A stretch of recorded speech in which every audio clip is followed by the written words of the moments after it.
Baik, pada kesempatan kali ini saya akan mengajarkan tentang Adobe Animate. Ya, pada kesempatan ini saya menggunakan Adobe Animate CC ya, Creative Cloud ya. Bila mana teman-teman mempunyai versi yang sedikit berbeda ya tidak apa-apa ya sebenarnya versinya juga walaupun berbeda tetap saja secara overlook juga masih tetap sama ya.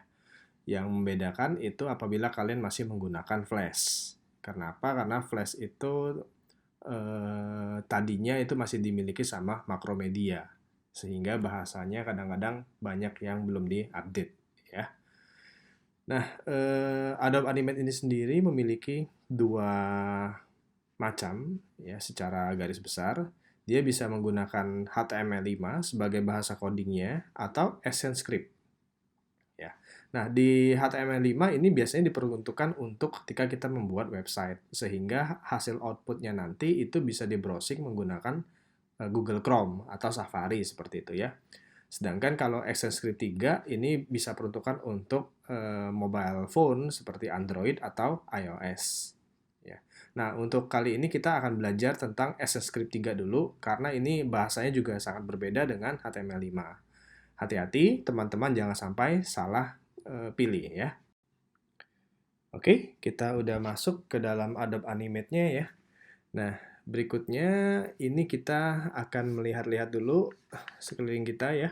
Di sini ada toolbar. Nah, ini lembar kerja kita ya. Lalu di bawah ini ada timeline. Timeline ini merupakan tempat kita mengatur pergerakan-pergerakan animasi yang akan kita buat nanti ya.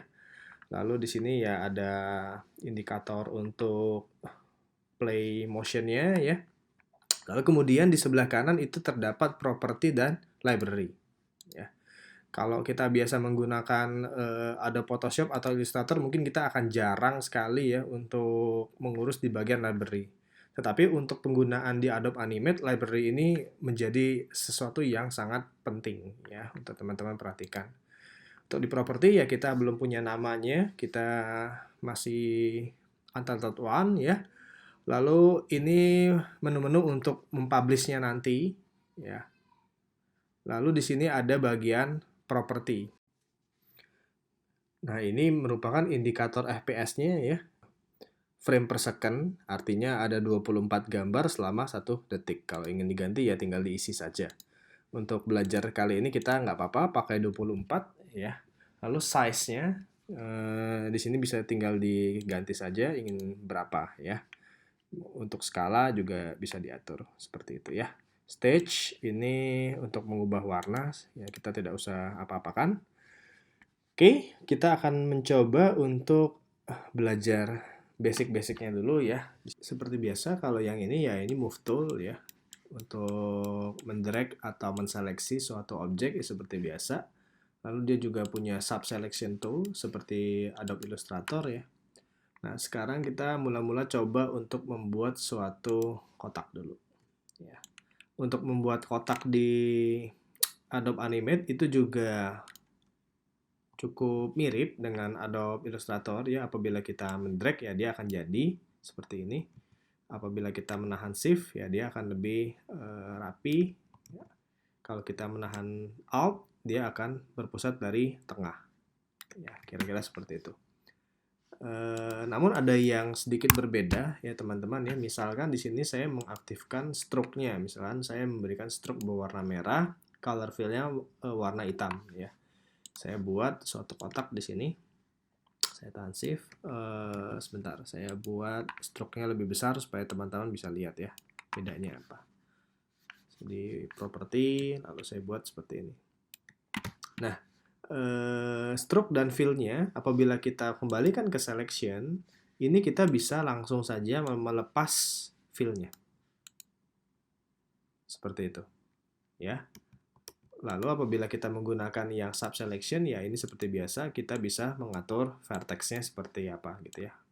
Kalian menyebutnya mungkin anchor ya. Kalau saya lebih senang ini disebutnya vertex.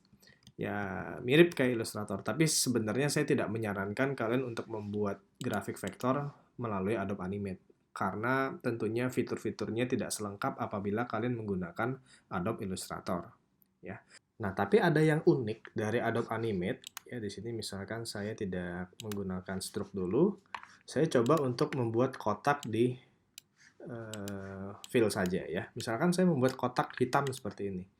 Lalu saya membuat lagi kotak hitam lagi di sini. Oke, apa yang terjadi? Kalau di Adobe Illustrator, ini pasti bisa kita lepaskan ya. Tetapi kalau di Adobe Animate, otomatis ini akan bergabung. Ya, dia otomatis akan mengcombine satu sama lain. Apa yang terjadi apabila kita menggunakan warna merah? Coba. Ternyata dia malah terpotong. Kalau kita dekatkan lagi, ya dia akan terpotong. Oke, seperti itu ya. Nah, bagaimana apabila kita ingin mengembalikan mode-nya menjadi Illustrator mode? Ya, caranya adalah ketika kalian mengklik di sini ada Object Drawing Mode Off. Kalian klik saja. Maka ini barulah dia bisa mengembalikan mode-nya menjadi mode Illustrator. Seperti ini. Ya, jadi jangan sampai keliru, teman-teman ya.